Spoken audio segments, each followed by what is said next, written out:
কামরাঙ্গা যে এত মিষ্টি হয় সেটা আমার কালেকশনে থাকা থাইল্যান্ডের সুইট স্টার ফ্রুট এটা না খেলে আমি কখনোই অনুধাবন করতে পারতাম না।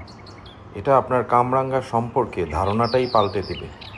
সারা মাস সারা বছর রাউন্ড দ্য ইয়ার আপনার গাছে ফল থাকে, কিছু না কিছু হতেই থাকে। আলহামদুলিল্লাহ। Viewers, welcome to cat life blogs.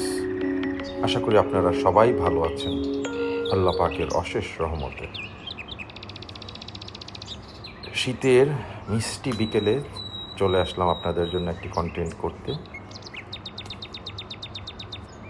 মাশাআল্লাহ, দেখতে পাচ্ছি কিছুদিন আগে অ্যাকচুয়ালি এই সপ্তাহের প্রথম দিকে বেশ কিছু black super spicy cayenne black pepper harvest করেছিলাম, যে কন্টেন্টটি আপনারা অত্যন্ত পছন্দ করেছেন। তো দেখলাম আবারও কিছু কায়ানে ব্ল্যাক পেপার হারভেস্টের জন্য সম্পূর্ণ ম্যাচিউর হয়ে গেছে। দেখি সময় সুযোগ করে হারভেস্ট করে ফেলব ইনশাআল্লাহ। চায়না থ্রি হাজারি লেবু গাছ, সারা বছর কিছু না কিছু লেবু হতেই থাকে। মাশাআল্লাহ, গাছে বেশ কিছু লেবু আছে। এদিকে দেখতে পেলাম কাঁঠালগুলো মাশাআল্লাহ আলহামদুলিল্লাহ বড় হচ্ছে। খুব সুপার আপনার একটা ভ্যারাইটি কাঁঠালের, সেটা হচ্ছে ভিয়েতনামের পিঙ্ক কাঁঠাল, যেটা আঠা মুক্ত। আমাদের দেশি ব্রিডের কাঁঠালে যেভাবে ভাঙলে আঠা লো থাকে, হাতে তেল মেখে কাঁঠালটা ভাঙতে হয়, বাট এটা আপনার কিচ্ছু লাগে না। এটা স্পেশাল একটা ভ্যারাইটি। গত 2 সিজন ফল এসেছে, খেয়েছি আলহামদুলিল্লাহ। খুবই সুস্বাদু, খুবই অ্যারোমেটিক এবং আপনার কোনো ধরনের আঠা থাকে না ভিতরে। তো আলহামদুলিল্লাহ, এবার এটা যেহেতু 12 মাসি ভ্যারাইটি, আপনারা দেখতে পাচ্ছেন এখন প্রায় নভেম্বরের 22-23 তারিখ হবে। মাশাআল্লাহ, গাছে নতুন করে আবার কুশি এসেছে। কুশির থেকে কাঁঠালগুলো বড় হয়ে গেছে, মিডিয়াম সাইজ অলরেডি হয়ে গেছে। আশা করতেছি ইনশাআল্লাহ খুব ভালো একটা সিজন কাঁঠালের পাবো আর কি। গোড়ার দিকে গাছ জুড়ে কাঁঠালের মুচি এসেছে এবং প্রায় প্রতিটাই সাকসেস হয়েছে। কাঁঠালগুলো নিয়ে এবার অত্যন্ত আশাবাদী।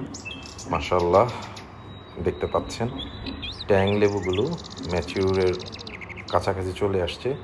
একটা দেখতে পেলাম প্রায় অরেঞ্জ কালার হয়ে গেছে।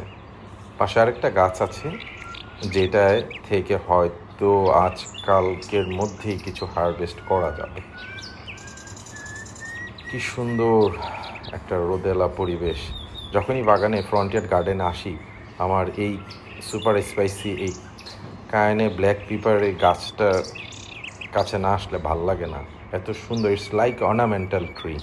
পাতাগুলো কালো ধূসর বর্ণের হয়, খুবই সুন্দর, খুবই সুন্দর। মাশাআল্লাহ, দেখুন এদিকে গ্রাফট করে দিয়েছিলাম স্পেশাল একটা ইন্ডিয়ান ভ্যারাইটি। সময়ের সাথে আপনাদেরকে জানাবো আলহামদুলিল্লাহ। আগে সাকসেসফুল হোক। কী ভ্যারাইটিটা আমি দিলাম, এটা আপনার থাইল্যান্ডের একটা ভ্যারাইটি ছিল। সরি ভিউয়ার্স, এটা আমার ছিল হচ্ছে আমার কালেকশনে 4টা গাছ ছিল। এটা হচ্ছে বাড়ি 4। ওই বাড়ি 4টা আমি চেঞ্জ করছি। এই যে ভিউয়ার্স দেখুন, এই যে ট্যাং লেবুটা, এটা ট্যাং কমলা বলে অ্যাকচুয়ালি।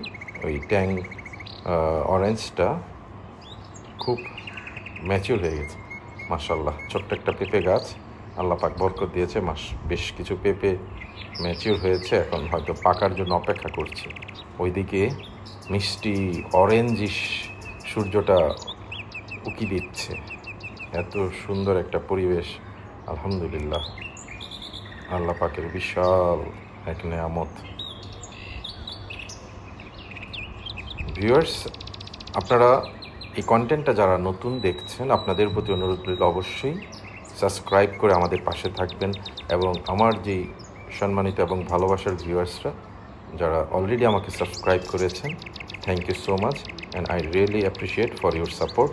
আশা করি সামনের দিনগুলোতে এভাবে সাপোর্ট করবেন ক্যাট লাইফ ব্লগকে। ভিউয়ার্স, দেখতে দেখতে কন্টেন্টের শেষ দিকে চলে আসলাম। আশা করি আপনাদের কাছে আজকের এই অর্গানিক আমার যে ইনিশিয়েটিভটা, গার্ডেনিংটা ভালো লেগেছে। ভালো থাকবেন আপনারা সবাই, আপনাদের জন্য দোয়া রইল, আপনারাও আমার জন্য দোয়া করবেন। Good bye, tata.